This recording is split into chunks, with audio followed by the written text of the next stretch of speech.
ራሳቸው ጋራ ከሚያመልኩት አንድ አምላክ ከሚሉት ጋራ አንድ እንደሆነ ያምናሉ ያቃሉ ግን የራሳቸውን አስተምሮና ትምህርት ስላላቸው በዛ መንገድ ነው የሚሄዱት ምንድነው በፊት ለአይሁዶች ነቢያቶች ተልኮላቸዋል መጻፍት ተልኮላቸዋል ብሎ እስልምና ያምናል ይሄ እምነት ነው ይታመናል ግን በፊት በነበሩት መጻፍት እስልምና አይመራም ምክንያቱም በብሉይ ኪዳን እንኳን አዲስ ኪዳን አይመራም አዲስ ኪዳን በብሉይ ኪዳን አይመራም በመጻፉ እንኳን ብንሄድ አዲስ ኪዳን በነበረሳ ብሉይ ኪዳን የለም አልፏል አዲስ ኪዳን ደግሞ አሁን አልፎ እንደ 2000 ዘመን ላይ አለፈና ቁርአን መጣ ቁርአን ራሱን የቻለ የቀደሙት ነቢያቶችንም ታሪክ ያንዳንዱን የሚዘረዝር የነበረውን አስተምሮ የነበረውን እምነት ነቢያቶች ይገዙትና ያመልኩት የነበረውን እምነት ይዘረዝራል ይሄ እምነት እስልምና ወይም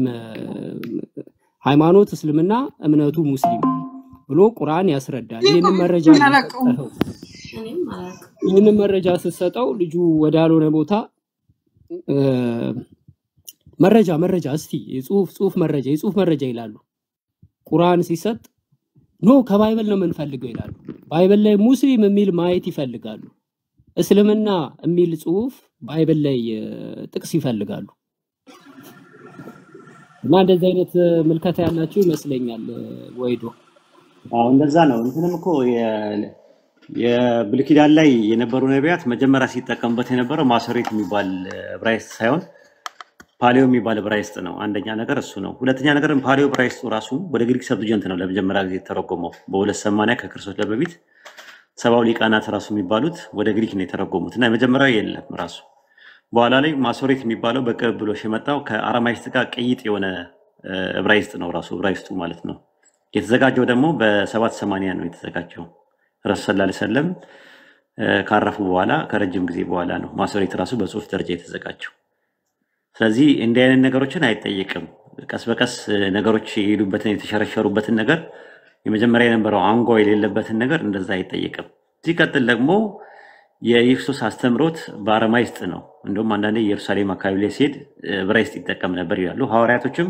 ገሊላ አካባቢ ላይ ይኖሩ የነበሩ መጀመሪያ ቋንቋቸው አረማይስጥ የነበረ ምናምን ነው የተዘጋጀው በግሪክ ኮይኔ ነው የግሪክ ኮይኔ ራሱ ፈርስት ሴንቸሪ ፕራይመሪ ሶርስ ራሱ የለም ብለው ነው የሚያምኑት ማኑስክሪፕቶቹ ደግሞ ስትመለከታቸው ኢየሱስ ካረገ ከ300 ዓመት በኋላ የተዘጋጁ በግሪክ ኮይኔ በሚባል ነገር የተዘጋጁት እነዚህ ማኑስክሪፕቶቹ ቴክስቹዋል ቫሪያንት ያላቸው ብሮኪን ቼን ያላቸው የተሰበረ ሰንሰለት ያላቸው ናቸው አንድ ሁለተኛ ነገር እንዲሁም ቢሆን እስላምና ሙስሊም የሚለው በስራው ቃል ደረጃ በግስ መደብ ደረጃ በሰብስታንቲቭ ደረጃ ባይብል ላይ አሁን ያለው ዕብራይስጡ ላይ ራሱ ሊኖር ይችላል ራሱ አንዳንድ እንትኖች አሉ መረጃዎች የሚያሳዩ ነገሮች አሉ ማውጣት እንችላለን እንደዚህ አይነት ነገር አይ ቲንክ ሰፋ ያለ ነገር ቅንነት ካለ መነጋገር መማማር ይቻላል ማለት ነው ሎጂኩን በማምጣት የመጣው አሁን ከቁርአን ራሱን ችሎ አይቆምም ወይ የሚል ቁርአን ላይ ጠይቀኸኝ ቁርአን ላይ መልስ ከሌለ ነው አይ ቁርአን አይደለም የምፈልገው ከቁርአን በፊት ነው ብሎኝ ከቁርአን በፊት ስትል ምን ማለት ነው ብዬ ወደ ባይብል ስገባበት ደግሞ አይ ቁርአን ራሱን ችሎ አይመልስም ወይ የሚል እንትን ትንሽ ሎጂካል አይደለም እንትን አታይቆ ይሄ ነው ችግር የለውም አልቋል ማለት ያህዌ ዮዴሄ ባፌ እንዴት ነህ ያህዌ ያህዋ አቤት ወሂድ ሰላም ነው እንዴት ነህ ሰላም ነኝ አሪፍ ስም ነው የምትጠቀመው ደስ አለኝ ይሄን ስም በማየቴ እውነት ብዙዎቹ ደግሞ ተቃውመውኛል ነው አይ እንትን ያህዌ ብለው እንዳይጠሩ እንደዛ በለው ወይ ያህዌ ባሪያ ምናምን ነገር በለው ወይም ደግሞ የሆነ ነገር አድርገን ኦኬ ታላቅስም እኛ ጋርም አለ እኮ ታላቅስም እውነት አዎ እኛ ሙስሊሞች ጠዋትና ማታ እሱን ሳንጸልይ በጣም የሚፈራው ሰው ታውቃለህ ኦኬ አልሐቅ ይባላል በእኛ አያቱል ኩርሲ ይባላል በቀራ ምዕራፍ 2 ላይ ጠዋትና ማታ እንቀራዋለን በጣም የማይጠጋው ሰው የሚገርም ነው ይሄንን አላቅም ነበር እንዴ የሚገርም ነው በእውነት አላቅም እኔ በሙስሊም ይሄንን ስም ይጠቀማሉ ብዬ አንድ ቀንም አስቤ አላቅም ይኸውልህ በአንድ ወቅት ታስታውሳለህ ሙሴ ነው ሰው ልጆች በመጣው ጊዜ የአባቶቻቸው አምላክ ወደ እናንተ ላከኝ ባልኩ ጊዜ ስሙ ማን ነው ባሉኝ ጊዜ ምን ልበላቸው ሲል ማን ብሎ ነው መለሰለት? ኢሳይያስ 13 ማን ብሎ መለሰለት? ያህዌ ነው ያለው። እኔ ነኝ ያለበት ቦታ ማለት ነው። ይሄ አሸር ይሄ ያለው አይደለ? ከዛ በኋላ ማን ላከኝ ወደ እናንተ ላከኝ በላቸዋለ። ኦኬ ይሄ ወደ እናንተ ላከኝ ያለና የነበረ ይሄ በለው ትንሽ አስቸጋሪ ነው ሲተረጎም። ኦኬ ከዛ ቁጥር 15 ላይ ምን አለው? ዮዴሄ ቫቭሄ አለው አይደለ? ስሜ ዮዴሄ ቫቭሄ ነው አለው አይደል? ዮዴሄ ቫቭሄ አናባቢው አለ። አናባቢው ምንድነው? እኔ አላውቀውም። አናባቢው የለም። አዶናይ ነው አኦአ ከሚለው ከአዶናይ ላይ ነው የተወሰደው። አናባቢው አኦአ የሚለው በቫቭሄ ላይ ሲጨመር ያህዋሃ ወይ ደግሞ ያህዌ የሚለው ነው። ኦኬ በኋላ እንትን ላይ ስትመለከተው መዝሙረ ዳዊት ምዕራፍ 68 ቁጥር 4 ላይ ወደ ደመናዎች ለወጣ መንገድ አድርጉ ስሙም ያህ ነው ይላል። ያህ ይሏል። ያ የያህዌ መታረቃል። እንት ነው። ያ ወደ ቁርአን ንግባ ላሳይ። መዝሙር 68 ነው ያልከኝ? 68 ወደ ደመናዎች ለወጣ ስሙም ያህ ነው ይላል። ስሙ እግዚአብሔር ነው ብሎ ያስቀምጠው። ሃሌሉያ ታውቃለህ? ሃሌሉያ ሃሌሉያ ሃሌሉያ ማለት ምስጋና ማለት ነው። ምስጋና መስገድ ማለት ነው አይደለ? እኛ ጋር በእንትን ኤልያህ የሚባል አለ አይደል? በዕብራይስጥ ኤልያህ የሚባል ታውቃለህ አይደል? ኤልያህ የሚባል ማን ነው? ኤልያስ ነው። ኤልያስ ማለት ነው። በአረብኛ ደግሞ በአረብኛ ኢልያስ ይባላል። ያስ ማለት የያህዌ ኢልያስ። ሱረቱል ሷፋት ምዕራፍ 37 ቁጥር 123 ላይ ኢልያስን በእርግጥ ከመላእክቶች ነው ይላል። ኢልያስ ያስ ማለት ያህ ማለት ነው በዕብራይስጥ። ግልጽ ነው። ኦኬ ያ በጣም ደስ ይላል። ዘካሪያ የሚባል ሰው ታውቃለህ? ዘካሪያ በኢስላም ዘካሪያ ሰሞኑን እያነበብኩት ነበረ የማርያም እንትን ላይ ማለት ነው። ቁርአን ላይ ማርያም የሚለው ላይ ዘካሪያ ማለት እንትን ነው። የሁለት ቃላት ጥምር ነው ራሱ ማለት ዘካሪያ ማለት ያህን ማስታወስ ማለት ነው ራሱ ዘካሪያ ማለት የሚለው ቃል ሪሜምበር ዘካሪያስ ያን ማስታወስ ማለት ነው። ፕሮግራማተን አለ ወዲሄ ቫቭሄ የሚለው ኢሳይያስ ምዕራፍ 42 ቁጥር 8 ላይ እኔ ወዲሄ ቫቭሄ ነው ስሜ ይሄ ነው ይላል። አይተኸዋል? እሱ ኢሳይያስ እንዲሁ ስለምወደው ነው እኔ ያው እንጂ ዲቴል አጥንቼው አይደለም። በእርግጥ ወደ ቁርአን እንገባለን እንዲሁ ደስ ስለሚለኝ ነው። ኤርሚያስ 44:26 ላይ ደግሞ በታላቁ ስሜ ምያለው ብሎ ያህዌ የሚለው ታላቁ ስሙ እንደሆነ ተናግሯል። እዚህ ጋር ግልጽ ነው። ወደ ቁርአን እንግባለን። እሺ ይቻላል፣ ምንም ችግር የለም። ቁርአን ላይ ኢብኑ ማጃ መጽሐፍ 34 ሐዲስ 30 ላይ ረሱል ሰለላሁ ዐለይሂ ወሰለም አሉ የአላህ ታላቁ ስም በእርሱ በተማጸኑበት ጊዜ የሚቀበልበት ነው። ይህም በሶስት ሱራዎች በበቀራ በአለ ኢምራንና በጣሃ ውስጥ ይገኛል አሉ። በምን በሶስት ሱራ ውስጥ ታላቁ ስም ይገኛል አሉ። ከዛ አሊሞቻችን እስቲንባጥ ሲያደርጉት ሶስት ቦታ አገኙት። ሱረቱ በቀራ ምዕራፍ 2 ቁጥር 55፣ ሱረቱ አለ ኢምራን ምዕራፍ 3 ቁጥር 2 ላይ፣ ሱረቱ ጣሃ ምዕራፍ 20 ቁጥር 111 ላይ ነው። ተፍሲር ኢብኑ ከሲር ሱረቱ በቀራ ምዕራፍ 2 ቁጥር 255 ላይ ተመለከተው የአላህ ታላቁ ስም በእርሱ በተማጸኑበት ጊዜ የሚቀበልበት ነው አለ።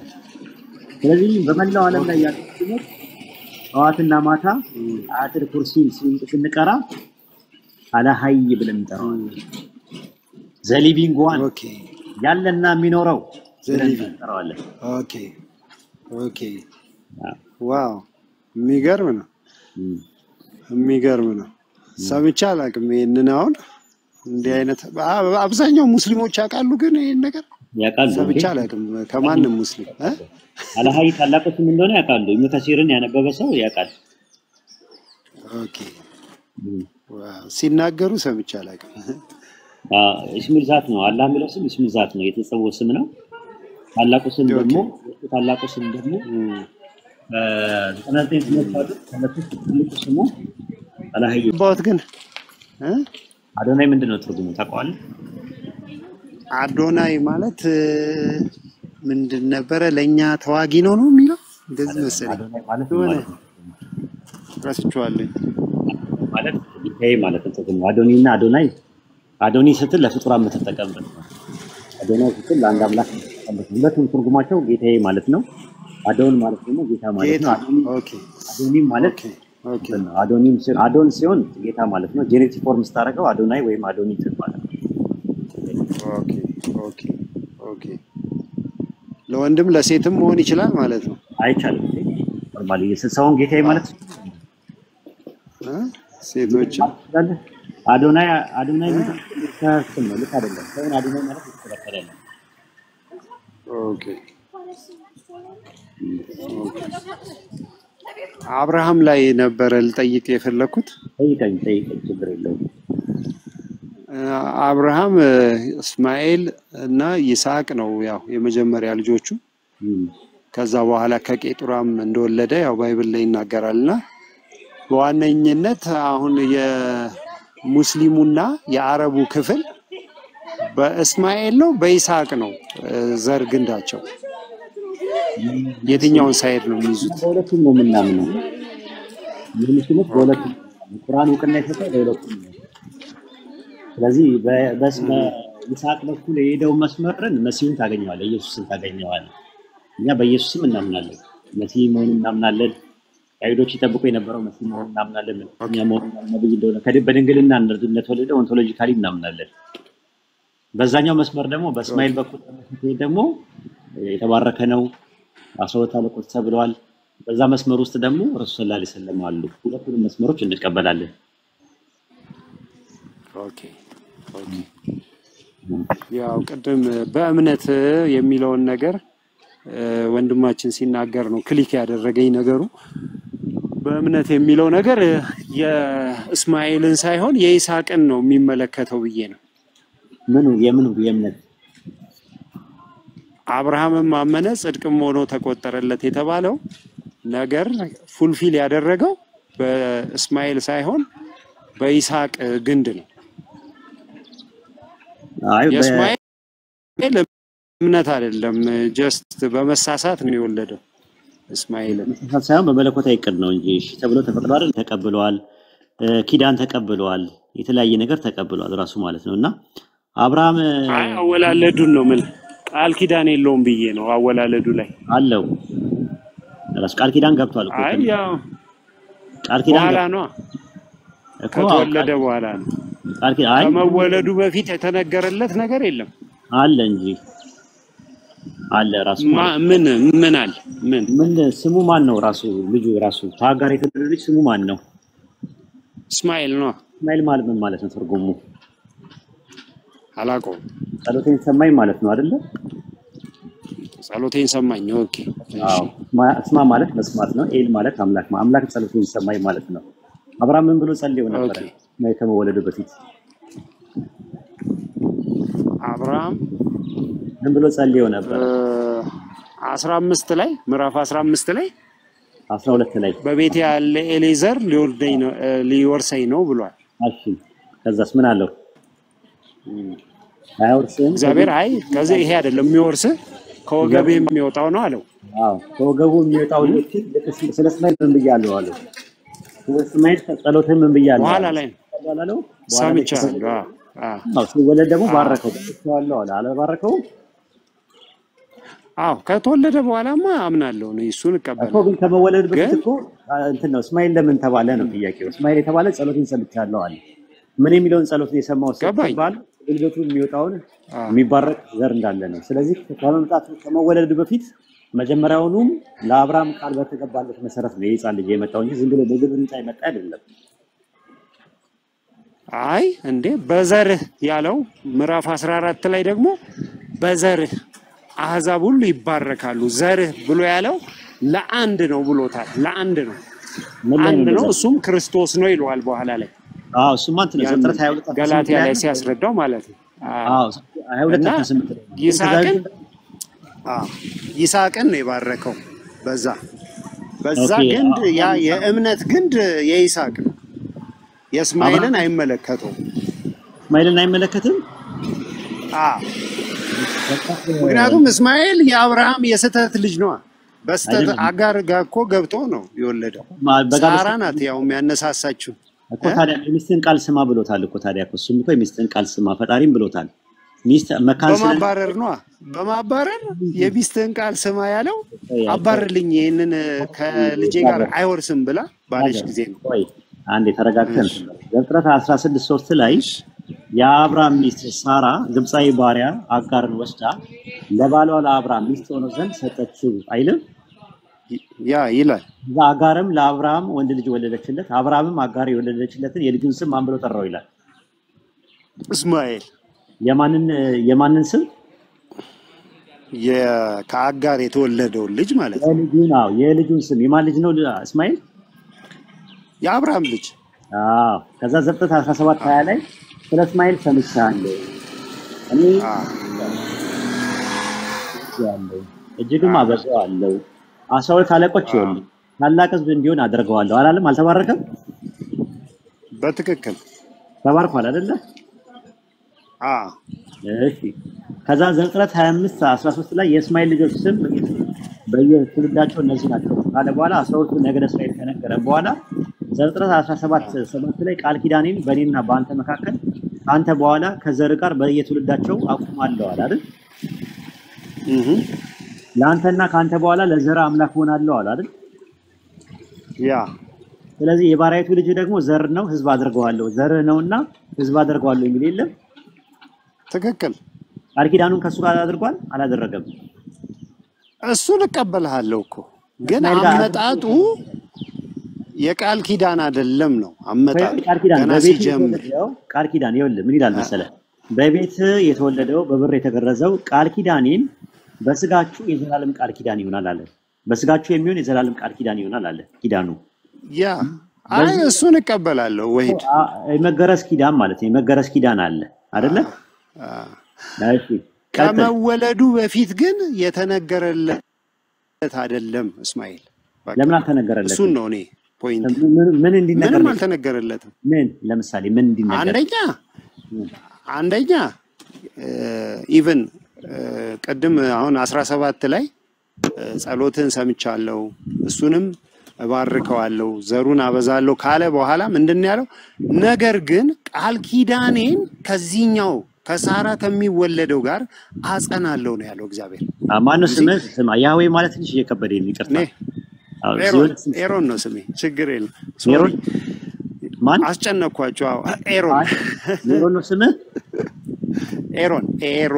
ኤሮን ኦኬ። ኤሮንዬ አንተ በጣም አንባቢ ነው፣ ስሉጥ አይምሮ ነው ያለ።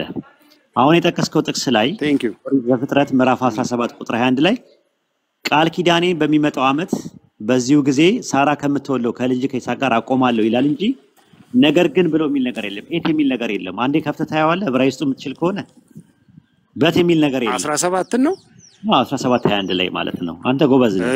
እሺ ቆይ የለም። እሺ ግባ። እንትን ግን ለወጣ ነው እንጂ እዚሁ ላይ ነው ማየት የምችለው። ያው የቢስራ ልስጥ ኤሮንዬ ወይ የቢስራ ልስጥ ታልኩኝ ትላል። ዘፍጥረት 17 ላይ እንዳል መሰለ ቃል ኪዳኔን በሚመጣው ዓመት በዚሁ ጊዜ ሳራ ከምትወልደው ከይስሐቅ ጋር አቆማለሁ አለ። መጀመሪያ ያቆመው ከማን ጋር ነው? ማለት የእስማኤልን ከጨረሰ በኋላ ነው አይደል? መጀመሪያ ያቆመው ቃል ኪዳን ከማን ጋር ነው ጥያቄው? ከእስማኤል ጋር ነው። ከእስማኤል ጋር ያለውን ከጨረሰ በኋላ ግን ለማለት በዕብራይስጥ የምትጠቀመጥ ቃል ኤት ይባላል። ያዘልኝ በደንብ ባላ ይጃል። እሺ ተፈጠረ ይጃል። ኤት ማለት ምንም ችግር አለኝ። ባይብል ራሱ እዚህ ላይ ያለኝ እኔ የዕብራይስጥ መከብችን ደስ ነበር የነበረኝ። ኤት የሚላለው አፍራሽ ነገር አለ። እስቲ አንድ ደቂቃ ከጠበቀኝ ወጥቼ ልየው። ይኸውና ናና ለሊና ነው እንትን። እሺ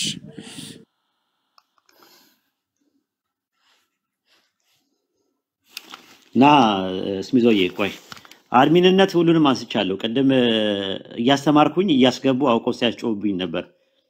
ትምህርት ተቋርጦላ ነበር በእነሱ የተነሳ። አጠቃላይ ሁሉም ተነሱ። ድምጼ ይርቋል እንዳይሰማም እንዴ? አሪፍ ነው። ተመለስ ኤሮንዬ፣ እሱ ያከፍታል። እሺ ደስ ይለኛል። እሺ እንደዛ ይሻላል። ያው እንዳየሁት ቤሪዝ የሚል ነው የሚለው ኤት የሚል አለ ወይ? ኤት በት የሚል ነገር አለ። አፍራሹ ቤት ኤት የሚል ኤት ማለት በነገራችን ላይ አፍራሽ ነው። ጥቅስ ልስጥህ እንዴ አፍራሽ መሆኑን ኢዝ ኦኬ። አይ እኔ አምናለሁ፣ ችግር የለውም። ስሚዝ ይፈትልና ሰውም ይማርበታል። አዎ ዘፍጥረት 3:3 ላይ መጀመሪያ ተካለፈና ኤት የሚለው ቃል አፍራሽ እንደሆነ ነው። በዕብራይስጥ ማለት በዕብራይስጥ ዩ ነው የሚጠቀመው። እዚህ ጋር ያለው ኤት ነው የሚለው፣ ግን እዚህ ጋር በዕብራይስጥ አፍራሽ ከሆነ ዩ ነው የሚለው። ዩ የሚል ነገር የለውም ራሱ። ዘፍጥረት 3:3 ላይ ከተለት አንድ ጊዜ ስሚዝዬ። እሺ ባይብል ሀባ እሺ ከተለትና ነው ታብሌት እንትን እሺ ዘፍጥረት 3:3 ላይ መጀመሪያ አንተን ቃሉን ነው በት የሚለው ቃል በዕብራይስጥ ዩ ይባላል።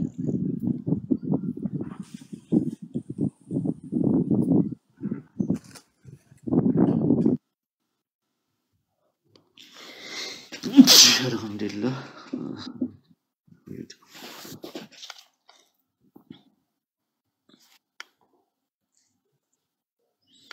እምቢ አለ ስሚዞ። እሺ እየከፈትኩ ነበር። ዘፍጥረት 3:3 ላይ ባይብል ሀብ እንትን ዕብራይስጡን አድርግለት አንዴ። እሺ ምን ይላል እዚህ ጋር? በት የሚለው መጀመሪያው የለም። መጀመሪያ ሲጀምር በት ወልድ ነገር የለም። አዎ በት ለሚለው ቃል የዕብራይስጡ ዩ ነው የሚለው መነሻ ቀጥያው ላይ ይታያል። ዩ የሚል ነገር የለም። ኤሮንዬ እስቲ አንዴ ያ አየሁኝ። ዩ ማለት ምን ማለት ነው? ዩ ማለት ምን ማለት ነው? አሁን እንዳልከኝ ያው በት ነው ብለኛል። አፍራሽ ነው። አሁን እዛው ዘፍጥረት አንድ ላይ አንድ ነገር ላሳየህ።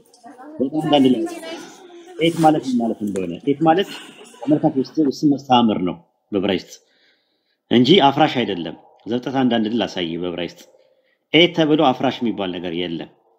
አሁን ዘፍጥረት 1 ኦሪት ዘፍጥረት ምዕራፍ 1 ቁጥር 1 ላይ በረሺት ባራ ኤሎሂም ኤታ ሸማኢም ወኤታ አሬስ ይላል። በመጀመሪያ ኤሎሂም ሰማይና ምድርን ፈጠረ ይላል። እዚህ ጋር ኤት የሚል ነገር አይታየም። እዛ ጋር ኤት የምትል ከሃሸማኢም ከሚለው በፊት ኤት የሚል ነገር የለም፣ አይታየም። ያ አለች። ኤት ማለት ትርጉሙ ነው፣ ዘ ማለት ነው በእንግሊዝኛ። እሺ ዘ ነው። ኦኬ እዛ ዘፍጥረት 17:21 ላይ ግባለት። አሁን ስሚዝዬ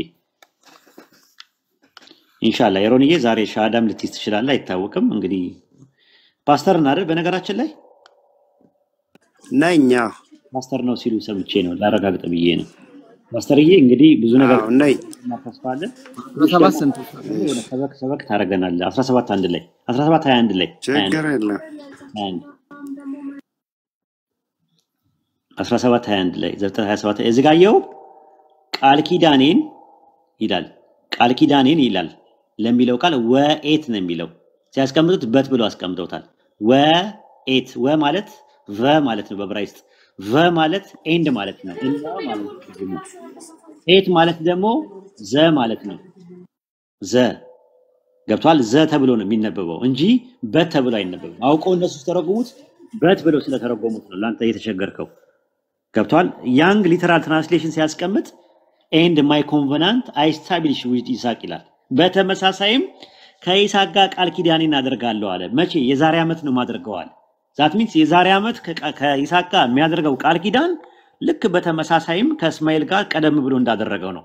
ከእስማኤል ጋር ባደረገ በአመቱ ደግሞ ከይስሐቅ ጋር አብሮ እንደሚያደርግ ነው የሚያሳየው እንጂ በት የሚለው አፍራሽ እዚህ ትርጉም ላይ የለም። ቃል ኪዳኔ በሚመጣው ዓመት በዚሁ ጊዜ ሳራ ከምትወልድልህ ከይስሐቅ ጋር አቆመዋለሁ አለ። ኦሪት ዘፍጥረት ምዕራፍ 21 ቁጥር 4 ላይ አብርሃም ልጁን ይስሐቅን አምላክ እንዳዘዘው በ8ኛው ቀን ገረዘው አለ። የሐዋርያት ሥራ ምዕራፍ 7 ቁጥር 8 ላይ የመገረዝ ኪዳን ሰጠዋል። እንዲሁ ይስሐቅን ወለደ፣ በ8ኛው ቀን ገረዘው። ይስሐቅም ያዕቆብም 12ቱ የአባቶችን ነገድ እያለ የኪዳኑ ነገር በአብርሃም በይስሐቅ በያዕቆብ እያለ ሲመጣ ነበር። ከዛ ደግሞ በዛኛው መስመር ደግሞ እስማኤልም ተገርዞ የኪዳን ነገር ኖሮ አረቦችም የመገረዝ ኪዳን ያላቸው ስለሚገረዙት የነበረው ከአንድ አምላክ የመጣው ትምህርት ይዘው ተመስጠት ተብሎ ነው። ያ ነው የግርዘት ስርዓቱ ራሱ የመጣው የነበረው ማለት ነው። ዘፍጥረት 21 ላይ እስማኤል በፋራን ምድረ በዳ ተቀመጠ ይላል አይደለ ኤሮን? ያ ፋራን የት ናት ያለችው?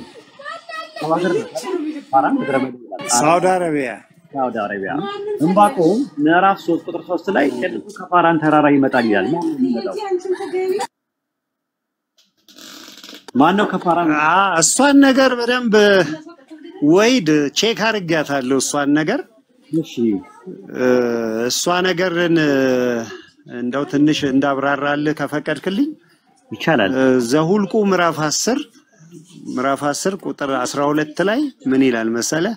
የእስራኤልም ልጆች ይላል ተነስተው ሲወጡ በፋራን ምድረ በዳ ደመናውም ይመራቸው ነበር ይላል እና ቀን በደመና አምድ ሌሊት ደግሞ በእሳት አምድ ነበር የሚመራቸው የነበረው ያን ጊዜ። ስለዚህ እዛ ጋር ዕንባቆም ላይ ሲናገር ከፋራን ብርሃን ይወጣል ምናምን ሲል ያንን የሱን መለኮታዊ ምሪትን ነው እየተናገረ ያለው እንጂ ሳምበዲን አይደል፣ ስለ ሳምበዲ አይደለም የሚያወራው እሱ ነገር። እሺ፣ ይሄንን በደንብ አይቼዋለሁ ከዚህ በፊት ሰምቼ። እስራኤሎች ከግብጽ ባርነት ወጥተው በምድረ በዳ ተጉዘው ወደ ከናን ሲገቡ አረባቸውን አልፎ ነው አይደል የገቡት? አዎ። ስለዚህ ይሄኛው እንትን ነው ፊቸር ቴንስ ነው ወይስ ፓስት ቴንስ ነው? ይሄ ነገር ዕንባቆም 3 ላይ ያለው የትኛው? ዕንባቆም የነበረው ዕንባቆም ትንቢት ነው የሚናገረው እኮ። ትንቢት ከሆነ ይመጣል የሚለው ትንቢቱ ለማን ነው እኮ? ግራውንድ ያደረገው በየትኛው ግራውንድ ላይ ነው? በቀድሞ በሙሴ በነበረው አካሄድ ላይ ነው ግራውንድ ያደረገው ነው ወይስ በኋላ ነው የመጣው? እንዳቅ ነው በኋላ ነው በኋላ የመጣው ትንቢት ሲተነብይ፣ ከሙሴ በኋላ ትንቢት ሲተነብይ ቅዱሱ ከፋራን ተራራ ይመጣል ሲል ትንቢቱ እንዴት ነው? ይፈጸማል ነው ወይስ ይፈጸማል ነው? አሃ እሱማ ትንቢት እኮ ነው፣ ወደፊት የሚሆን ነገር ነው የሚናገረው። ከፋራን ተራራ የሚመጣው ማን ነው ትንቢቱ ላይ? እግዚአብሔር ነው። ኦኬ ጥሩ። ከአረብ ሀገር የሚመጣው እሱ ነው? እግዚአብሔር ነው የሚመጣው? ኖ እዛ ቦታ ላይ ገብቷል። በደመና አምድና በእሳት አምድ ስለመራቸው ያንን እያሰበ ነው የሚናገረው ዕንባቆም ትንቢቱን የሚናገረው። እንዲገባኝ ነው የሚመጣው አሁን ነው አልከኝ። ወደፊት ከፋራን ወይም ደግሞ ከሳውዲ አረቢያ የሚመጣው እግዚአብሔር ነው እያልከኝ ያለው ይመጣል፣ ግን እግዚአብሔር ነው ስለ ቦታው አይደለም። ትንቢቱ ስለ ቦታው አይደለም እየተናገረ ያለው፣ ስለ ምሪቱ ነው እየተናገረ ነው እኮ። ከፋራን ተራራ ይመጣል። ቦታውን የተጠቀመው ፋራን ጋር እስራኤላውያን በደመና አምድና በእሳት አምድ እንደተመሩ ስለሚያውቅ ነው። ያንን ነው እያንጸባረቀ ያለው እንጂ ስለ ሳምበዲ አይደለም ነው። እኔ አርጉመንቴ ነው። ማን ነው የሚለው በኋላ ላይ እንመጣበታለን። መጀመሪያ ላይ ቦታው ላይ እንስማማ። በትንቢት በሚለው ተስማምቶ ከፋራን ተራራ ይመጣል ሲል ፋራን ከሚለው መነሻ ቀጥያ ላይ ከሚል ፕሪፖዚሽን የለም፣ መስተዋደድ የለም። አይ ይገባኛል። እሱ ምንም እኮ አርጊው ማደርገው ነገር የለም እሱ ላይ። አንዴ እንትን በሉልኝ፣ ተረጋግታ ባውራኝ ፕሊስ። ማራ ኢምፖርታንት ስለሆነ እርማትም ከሆነ እንታረማለን፣ መማማር ከሆነ ገባን። ዕንባቆም 3 በጣም ጥሩ። ቅዱሱ ከፋራን ተራራ ይመጣል ሲል የሚመጣው ከፋራን ተራራ ያለው ከሳውዲ አረቢያ ውስጥ የሚመጣው እግዚአብሔር ነው። ዕንባቆም የሚናገረው ስለ ቦታው አይደለም፣ ከቦታው የሚነሳ ነገርን አይደለም እየተናገረ ያለው። ከዚህ በፊት እንደነበረና እንደዛ አይነት ምሪት ለህዝቡ እንደሚያደርግ ነው የሚናገረው። ግን አይደለም ከፋራን ተራራ ነው ይመጣል የሚለው እኮ። ኤሮንዬ እንዴት ላድርገው? ከፋራን ተራራ ይመጣል። ልክ ነህ እኮ፣ ትክክል ነው። በፋራን ተራራ ጊዜ ይሆናል። በፋራን ተራራ ቦታ ላይ እስራኤላውያንን ሲመራቸው የነበረ መለኮታዊ ምሪት አለ፣ በእሳት አምድና በደመና አምድ። ግን በደመና አምድ እንደዛ አይደለም። ከፋራን ተራራ ይመጣል ነው የሚለው። ፋራን ተራራ የሚለው እሱ በእንትን ነው እኮ፣ በተምሳሌትነት ነው እየተናገረ ያለው። ኦኬ ገብቷል። በዛ ጊዜ የነበረውን ነው እያንጸባረቀ ያለው። እያንጸባረቀ አይደለም፣ ትንቢት ነው ብለኛል። ፋራን ተራራ ትንቢት ነው እኮ። ፋራን ተራራ የት ነው ያለው? ሳውዲ አረቢያ ያን እስራኤሎች ሲሻገሩ በፋራን ተራራ አለፉ ሲል ፋራን ተራራ የሚለው ጂኦግራፊካል ሎኬሽን አይደለም ነው? እሱን እስማማለሁኝ። እሺ ለፋራን ተራራ የሚለው ፋራን ተራራ እዚህ የሚለው ጂኦግራፊካል ሎኬሽን ነው አይደለ?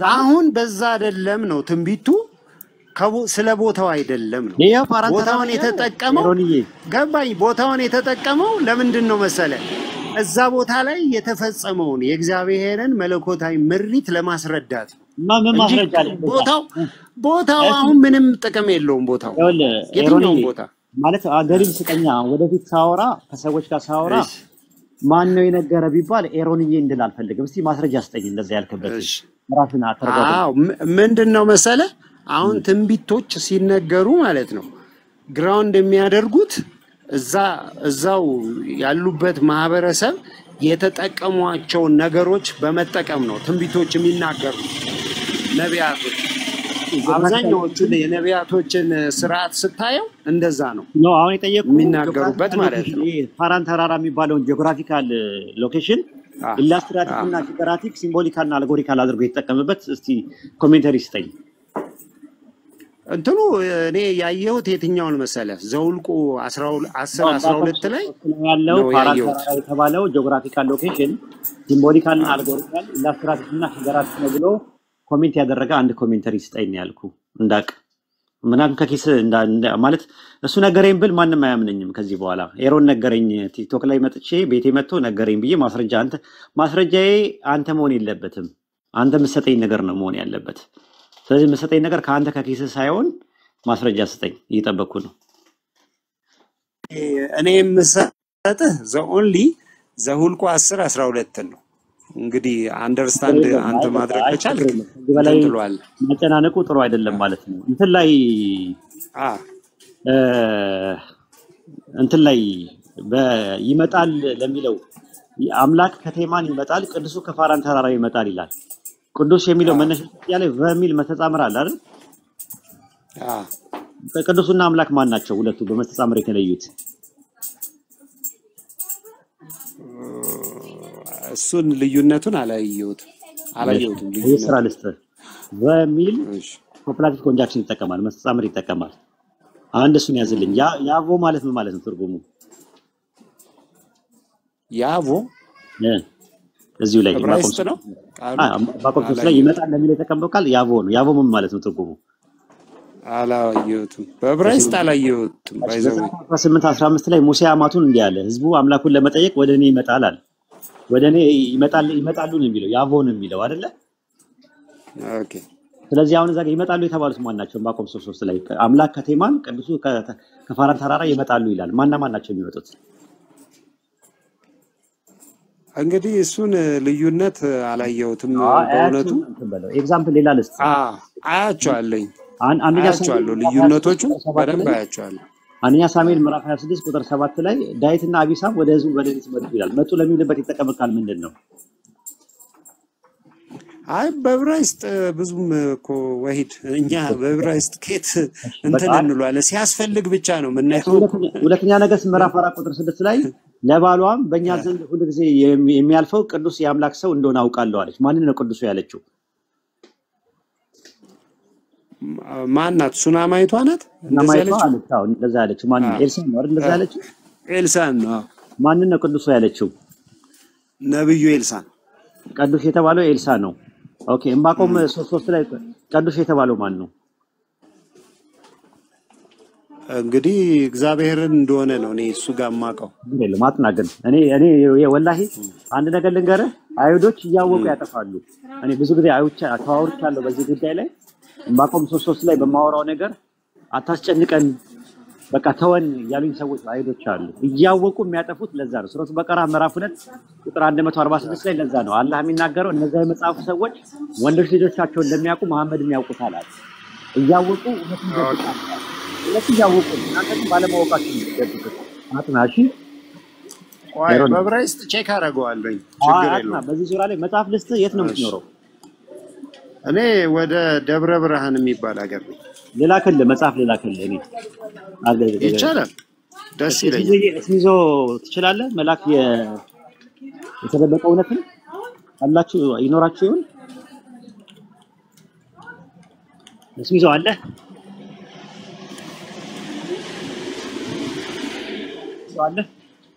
ሰላም ሄዶ ይሆናል። ማን አለ አዲስ አበባ የሚኖር ሰው እስቲ ከመካከላችሁ ወርታች የሚኖር ሰው አለ ታች አዲስ አበባ የሚኖር ሰው ላስቸግራችሁ